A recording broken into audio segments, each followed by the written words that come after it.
Welcome back to your Daily Dose. My name is Robert here with my pal Russ, who recently is a longtime improviser with us at Yes and Exercise. Very good friend as well. So glad to have him around.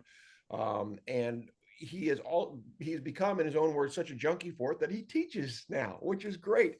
And we're discussing one of his recent classes, how it went, some of the successes, some of the challenges. And this was a more challenging game you brought forward where we last left off, three-part story. Tell us what that is, first of all.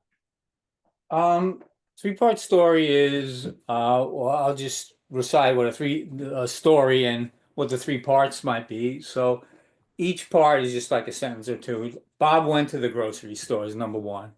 And then the second part of the story was um Bob Bob knocked over some cans and tripped on a can and and and his head fell in a soup sample that where they giving out soup samples, pea soup.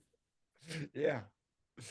And then the last part of it was, and then Bob had to explain why his face was all green when he came home to his wife.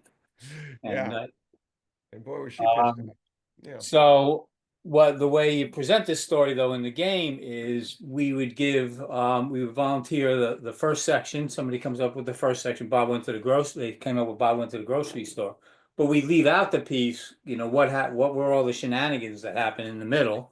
Yep. And the end is like the conclusion. It has to be like a conclusion or summary or something like that to make it, make it clear that that's the end of the story. So we say the beginning, and then we say the end, which was like Bob came home and had to explain to his wife why his face was all green. And then the middle part somebody would fill in. Right. So now that's a game, as many improv games go, it's called many things. I know it a string of pearls, and it can get wrung out even, max 5, 7, long, but three is a great way to start for sure.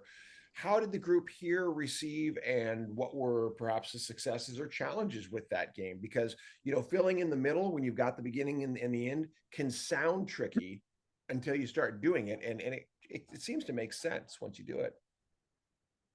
Yeah, I guess the tricky part for some people were keeping it concise, like for that first sentence, Bob going to the grocery store, and then they started with and did this and did that, and then I Right. had to do a timeout and say, well, we could stop it.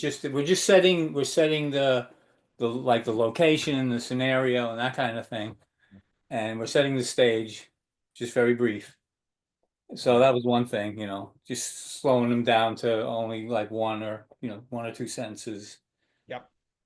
And then And the ending, they got that. Were people in the middle successful for the most part? Or was that a challenge as well? no, I think they were into it. It was I thought they did a pretty good job. Some were more on than others as far as distinguishing between like this the distinguishing between the second step and the third. They kind of like could blend into each other. So you have to Did try you to have? like make the ending more conclusive.